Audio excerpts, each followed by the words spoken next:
V letošnji sezoni ne gre ravno dobro Velenjčanom, Mariboru pa zaenkrat kar dobro. V prejšnjem krogu so dokaj srečno izvlekli zmago tudi na gostovanju pri Kopru. Prva prava akcija Velenjčanov, priložnost za Firerja, ki je streljal žoga tik nad prečko. Še ena akcija Velenjčanov, najprej streljal Klinar, odbita žoga Handanovića le do Jelića, ki pa tokrat žoge ni uspel spraviti v mrežo. Po novem prostem strelu za domači Rudar je prišel do predložka Babič, na pravem mestu je bil Črnčič, a Handanović je bil tokrat dobro postavljen.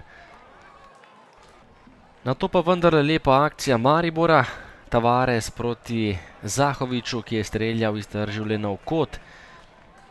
Do konca prvega dela še dve priložnosti, ena na vsaki strani, izjemno dober položaj za Dragana Jelića, ki pa je predolgo čakal in zapravil zares veliko priložnost. Maribor je tokrat rešil Marko Šuler.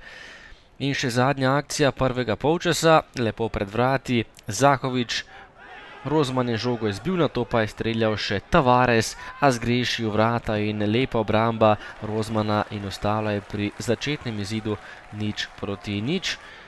Drugi polčas in prva priložnost za Velenjčane, velika priložnost za Babiča, ki je bil popolnoma sam pred golom, ampak izkazal se je Jasmin Handanović.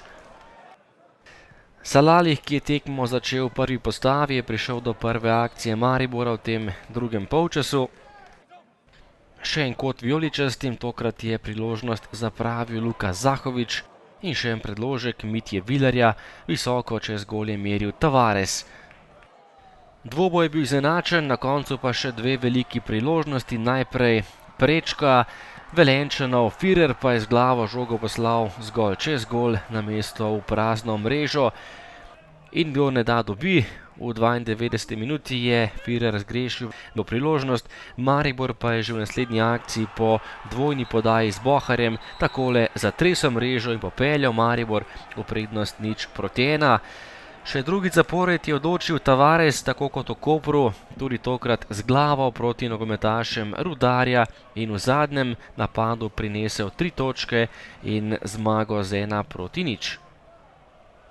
Ja, res smo danes odigrali dobro tekmo, ustvarili smo si veliko priložnosti, imeli smo možnosti za šahmat, mislim, da je to z naše strani bila res dobra tekma, ampak prav zaradi takih stvari je nogomet najbolj zanimiv šport na svetu.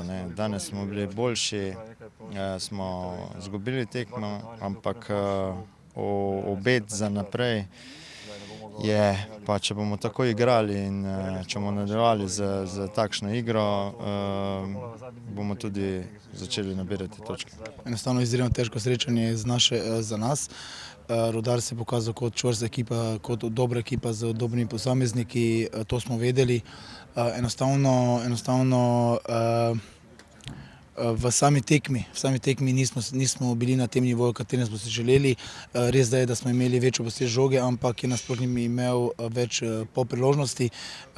Dejstvo je, da smo mu sami ponudili, da nasprotnik ni odigral nekaj, bom rekel, fazi napada, ampak enostavno iz naših napak je prišel do teh priložnosti, ki so se zgodile, ampak enostavno mislim, da je danes volja, karakter, ambicioznost, naš pristop v vsako tekmo bil tisti, kater je. Vsekakor pa želimo v naslednjih tekmah biti na višjem nivoju.